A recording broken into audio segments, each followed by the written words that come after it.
بكم على قناة USDZ Radio لهذا العدد الجديد من ملفات الساعة.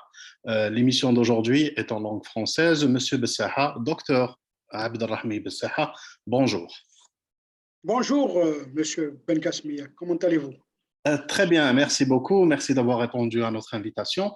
Vous êtes docteur en sciences économiques, grade obtenu avec mention. Très bien et félicitations du jury.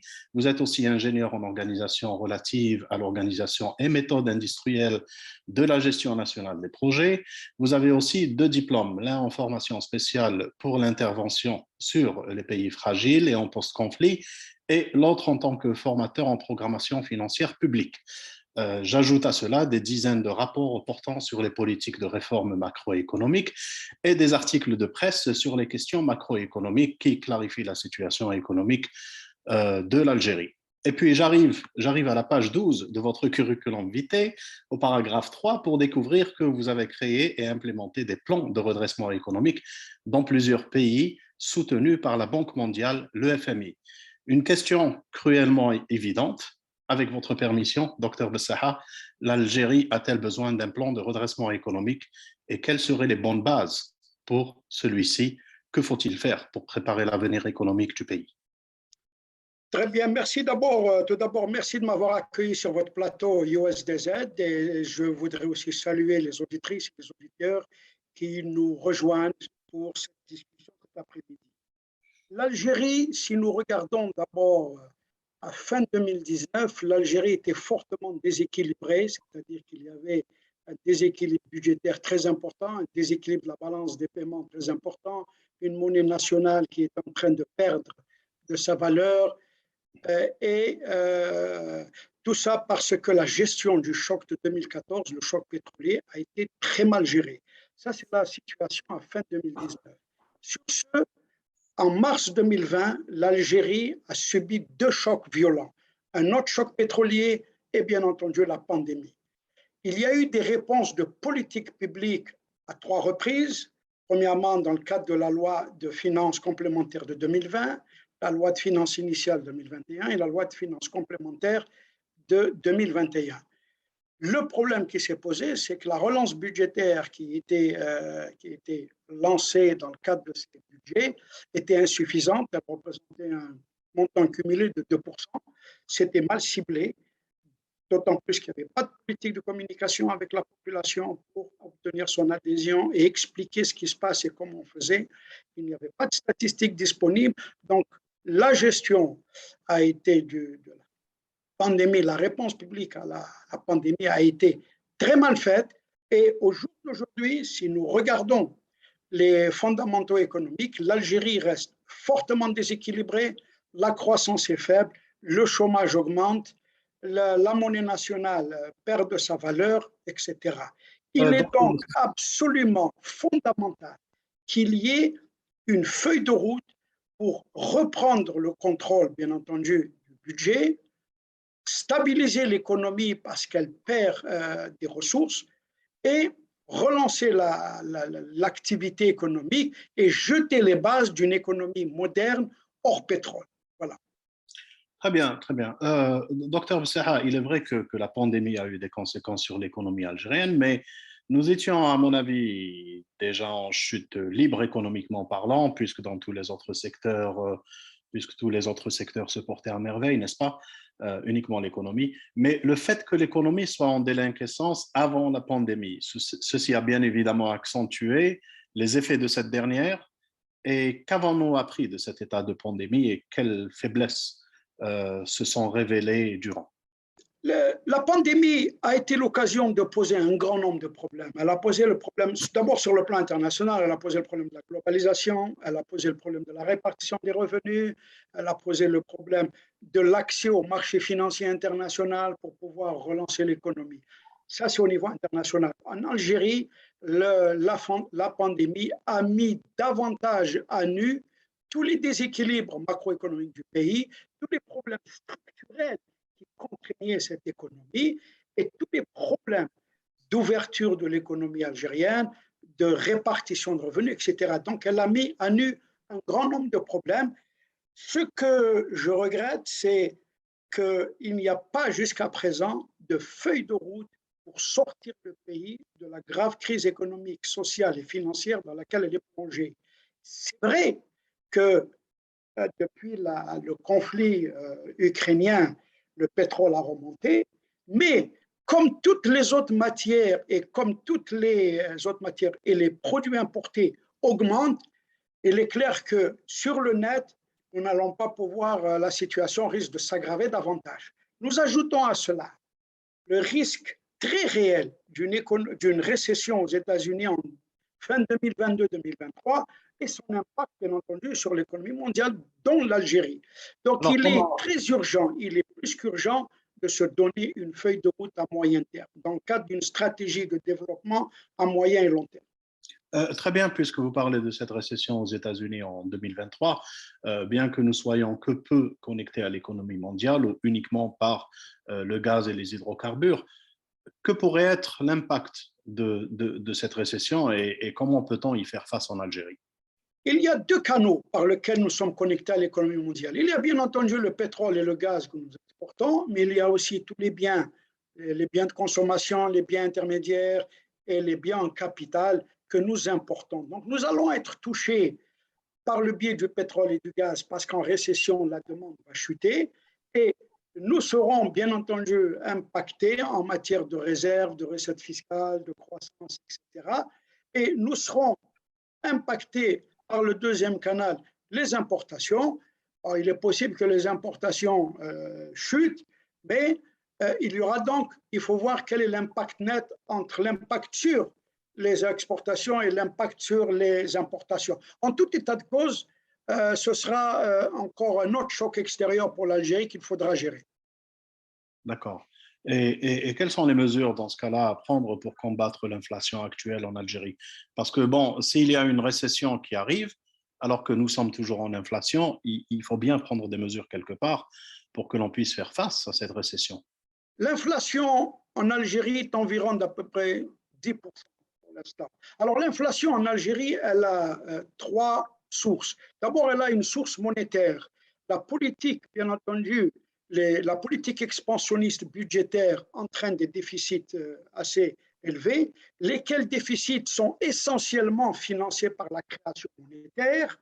Et bien entendu, cette création monétaire, c'est de l'injection de liquidité dans l'économie qui attise donc l'inflation. Secondo, il y a des facteurs structurels. Nous connaissons tous depuis de longues années, je dirais, les imperfections du marché de la distribution, les situations de concentration, la multiplicité des intermédiaires, etc. Donc, il y a deux aspects à prendre en charge. Par ailleurs, ce qui est important, c'est que la Banque centrale, la Banque d'Algérie, dans l'article 35, vise la stabilité intérieure des prix, ne fait absolument rien aujourd'hui contre l'inflation, occupée à financer les déficits du budget. Très bien. Et sinon, pour ce qui est de la subvention des produits de consommation, est-ce que vous pensez que c'est une politique viable, que c'est quelque chose à maintenir, de continuer à financer, à subventionner ces produits de consommation ou de trouver, de faire une réforme quelque part pour que le citoyen puisse avoir, je dirais, un pouvoir d'achat suffisamment élevé pour faire face et en même temps, cette inflation pourrait connaître une... D'après mes travaux, les subventions concernent énormément de produits. Ils concernent les produits alimentaires, les produits énergétiques, la bonification des banques, etc. C'est à peu près un montant entre 17 et 18 milliards de dollars qui est dépensé annuellement. C'est un montant énorme. Le problème des subventions actuelles, c'est qu'elles ciblent les produits. En conséquence, lorsque vous ciblez les produits, tout le monde, quel que soit son état de développement, son état monétaire, en bénéficie. En bénéficie le pauvre, en bénéficie le moyen, le citoyen moyen qui a des revenus moyens, mais en bénéficie aussi tous les citoyens qui sont nantis. Donc, le problème d'aujourd'hui, c'est d'abord le volume des subventions, mais en même temps le ciblage. Il faut donc passer à un ciblage des bénéficiaires. Le problème qui se pose, c'est comment définir les bénéficiaires et comment apporter le soutien monétaire dont nous avons besoin. Le pays a un devoir de solidarité nationale envers ceux qui ont besoin d'aide. Donc, il faut maintenir les subventions les cibler, mais en même temps, cibler parfaitement le type de subvention. On ne peut plus subventionner tous les produits. À Donc, l'Algérie de définir les produits qu'elle considère comme stratégiques, le lait, le pain, je ne sais pas, le sucre, le café, et tout le reste devrait être éliminé progressivement.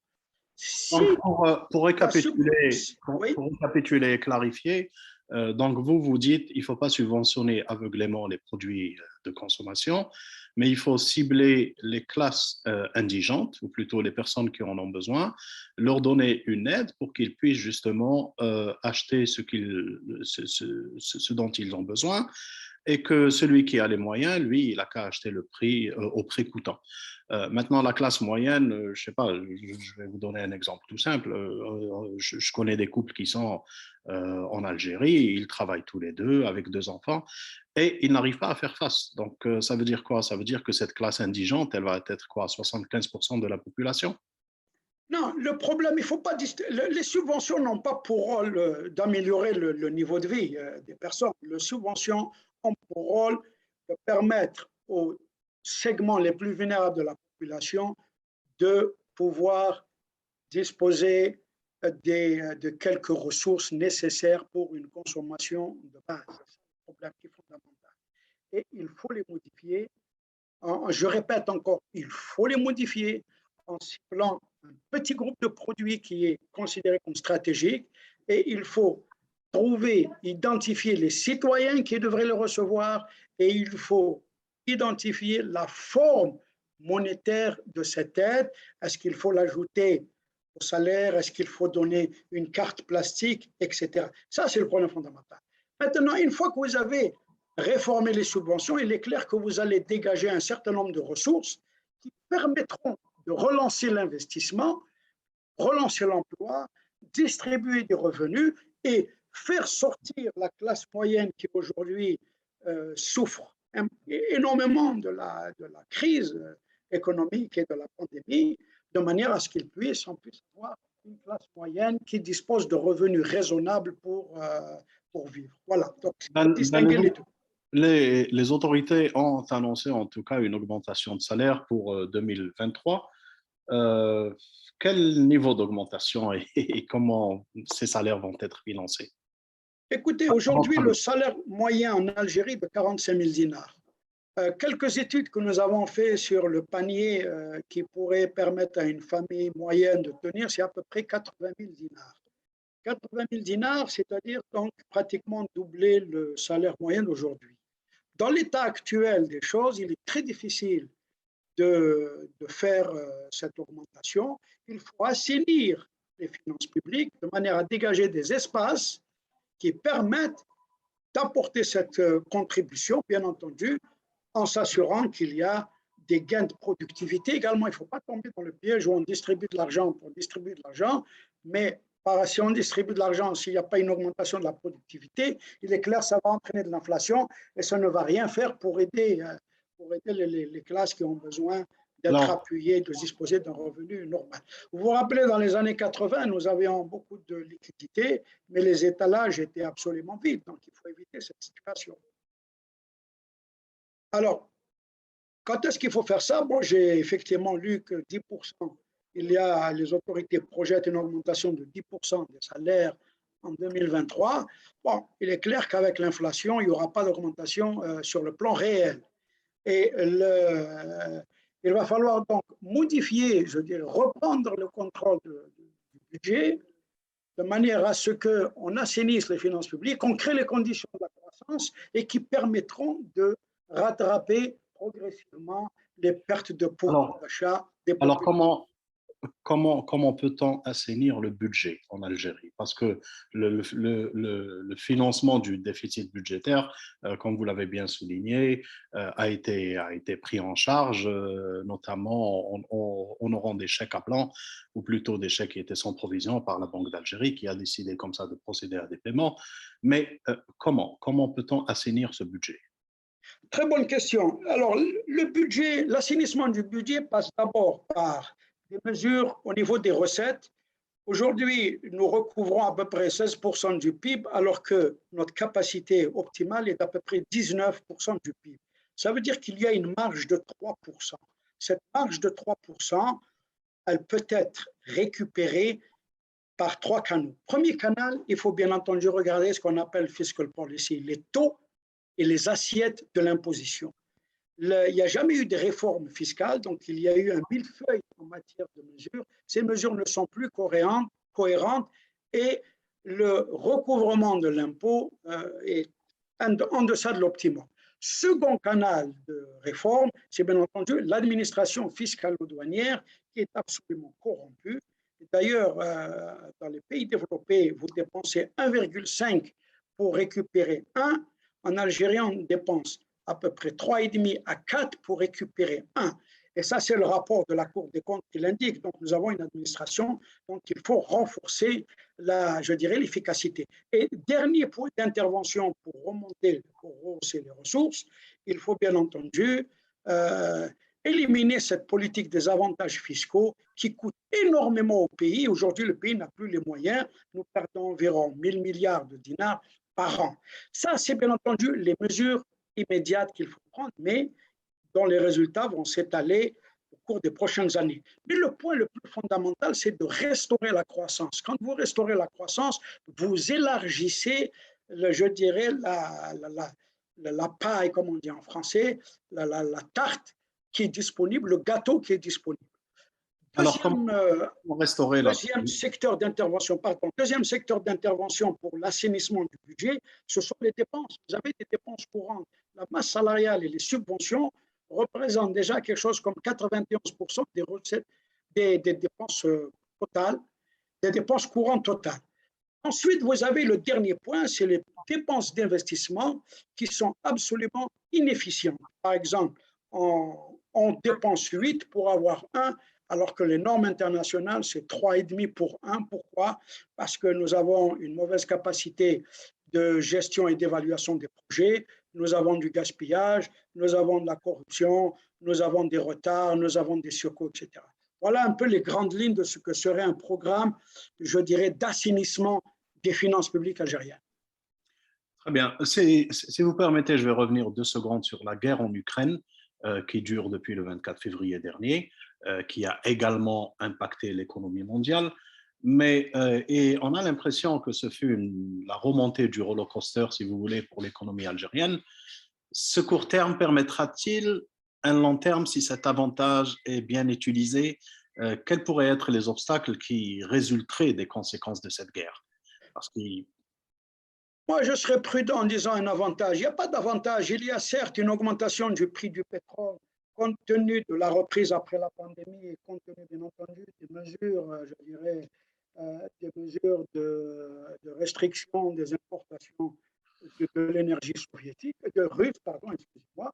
Mais en même temps, compte tenu des multicrises que vit l'économie mondiale, et surtout depuis le conflit ukrainien, tous les produits augmentent. Les produits que nous importons, les produits de consommation augmentent, le blé a augmenté, les pièces détachées que nous importons augmentent, les téléphones que nous importons augmentent, les machines que nous importons. Donc vous avez d'un côté, c'est vrai, des ressources nouvelles parce que le prix augmente, mais de l'autre, vous avez des dépenses additionnelles compte tenu, bien entendu, de la crise économique mondiale.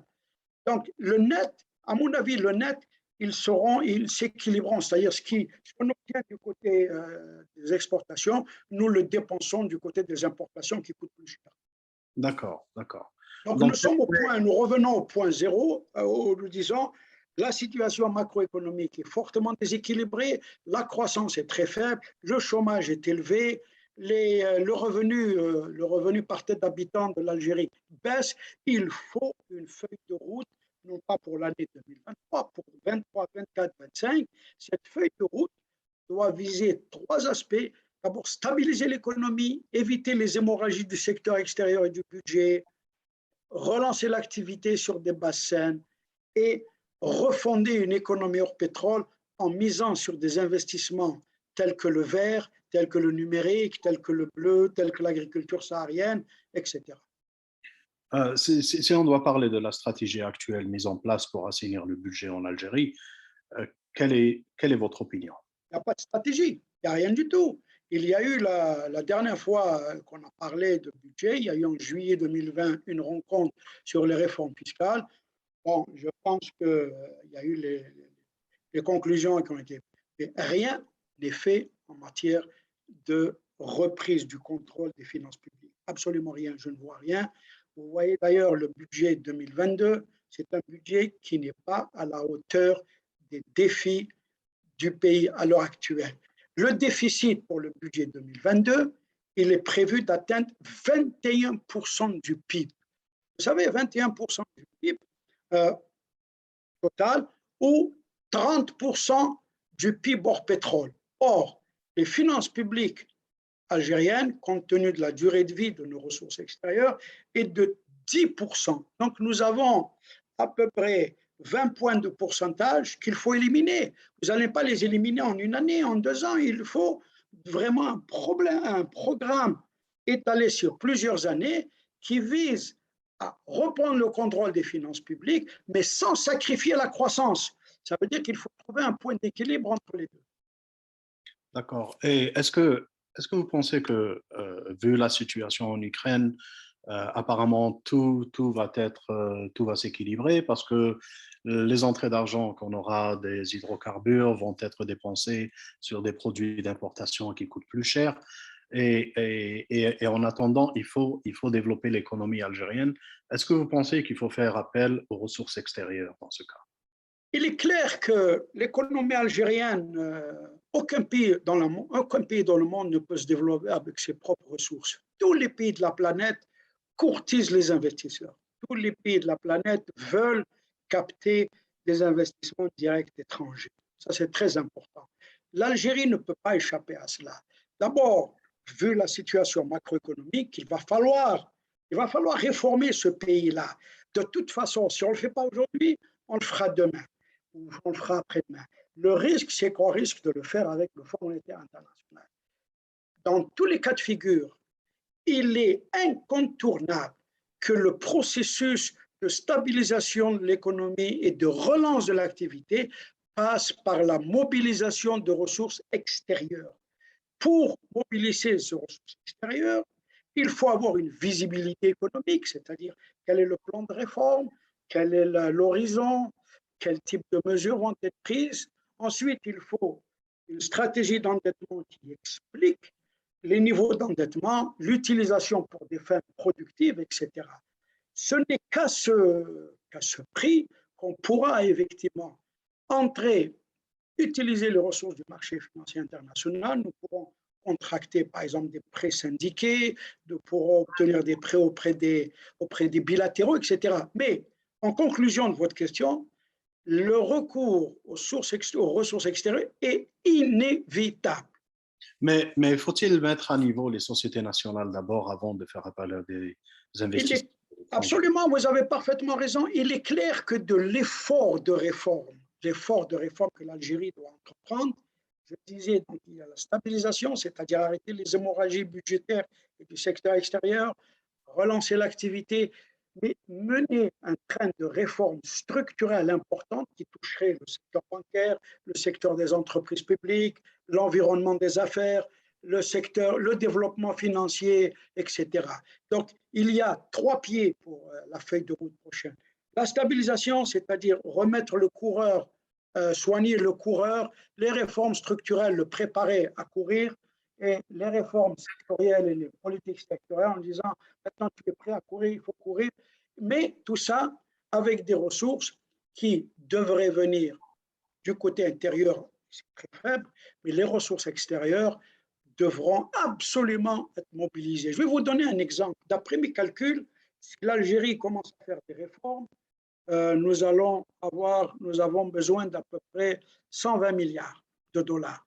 Si nous faisons des réformes, nous allons faire une économie d'à peu près 25 à 30 milliards. Donc, ça nous fait retomber à peu près à 90 milliards. Compte tenu de nos réserves, à peu près de 40 à 45, donc il nous restera à peu près 45 milliards à mobiliser sur 3 ans, c'est-à-dire à peu près 15 milliards de dollars par an. Ça, c'est un calcul très rapide. Hein.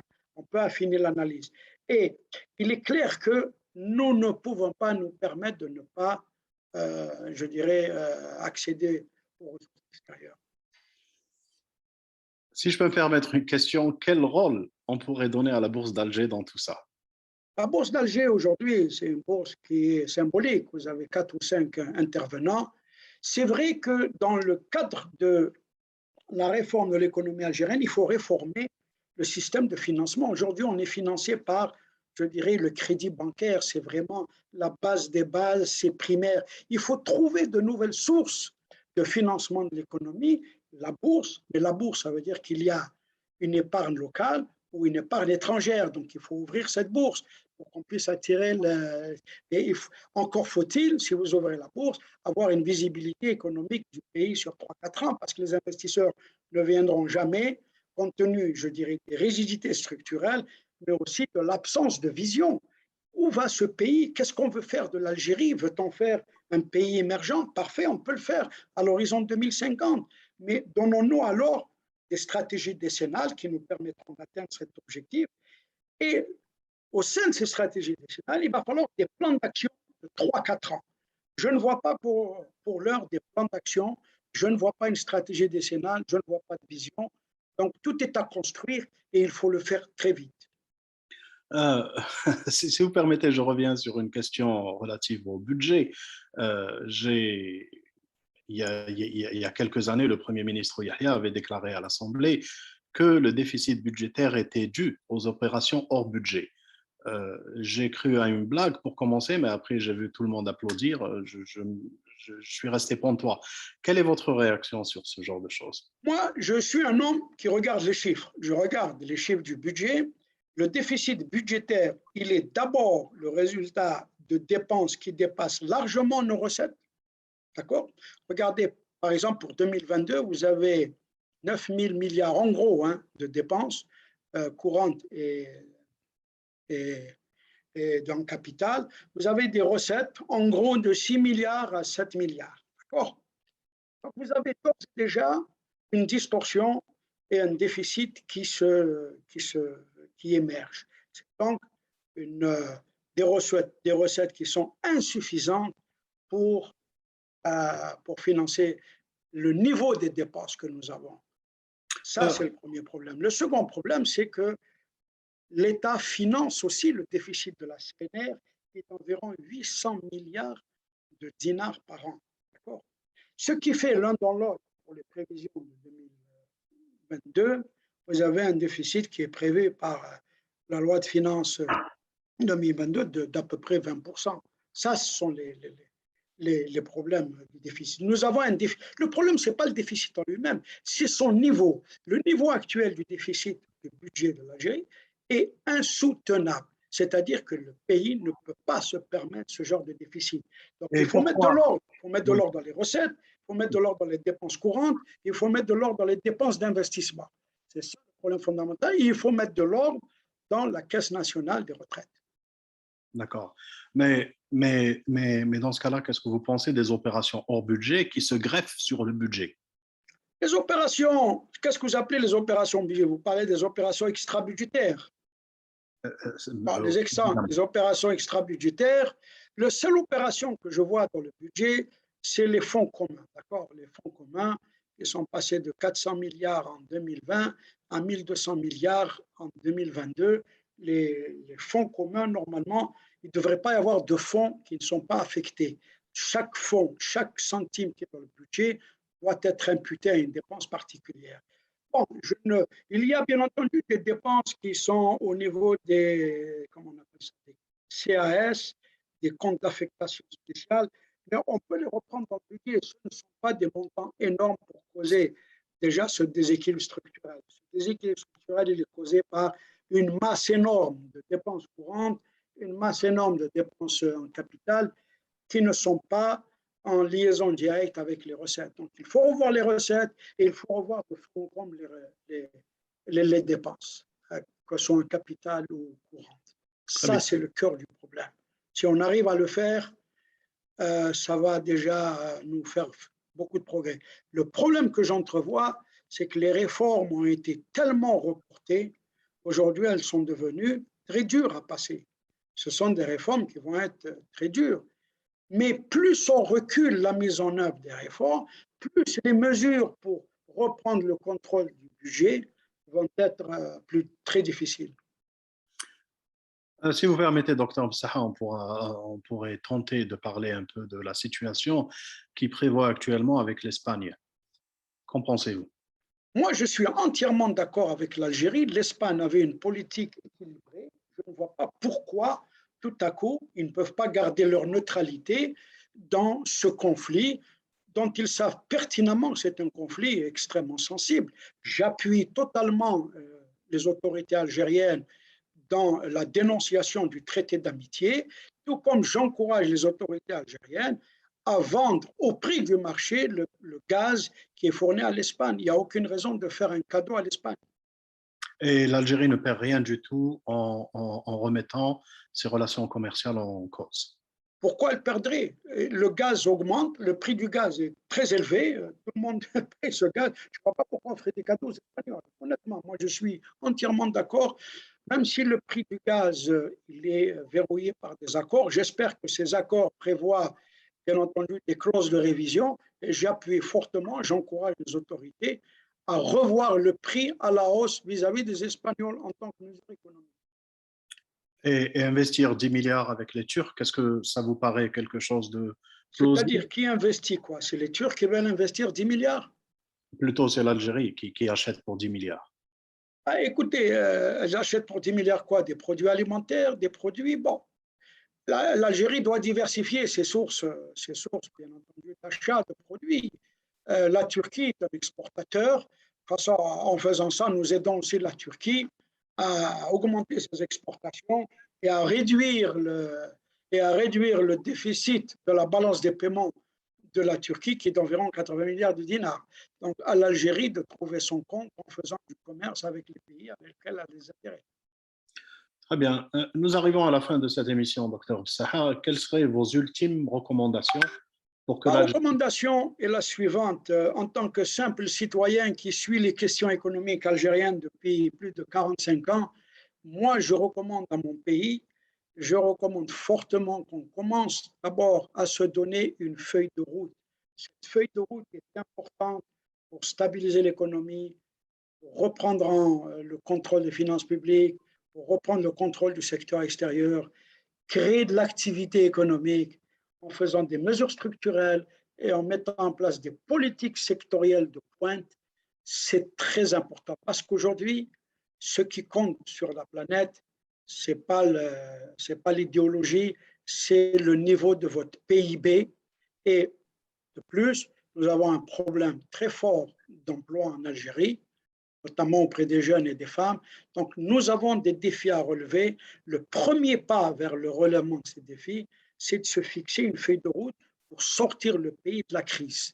Ça ne va pas être facile, mais c'est faisable. Ça va prendre du temps. Il va falloir, bien entendu, bien communiquer avec la population, lui expliquer ce que nous faisons, que l'Algérie de la rente pétrolière est terminée. Aujourd'hui, tout le monde doit retrousser les manches et travailler pour faire sortir ce pays de cette crise. C'est le défi qu'il faut relever. Voilà ce que je suggère, bien entendu, à nos autorités et je leur souhaite plein de courage dans ça. Docteur Saha, je vous remercie d'avoir répondu à notre invitation et aux questions préoccupantes du moment. Je remercie aussi notre réalisateur Edmond Benhamina. شكرا على حسن المتابعة. Merci beaucoup et au revoir.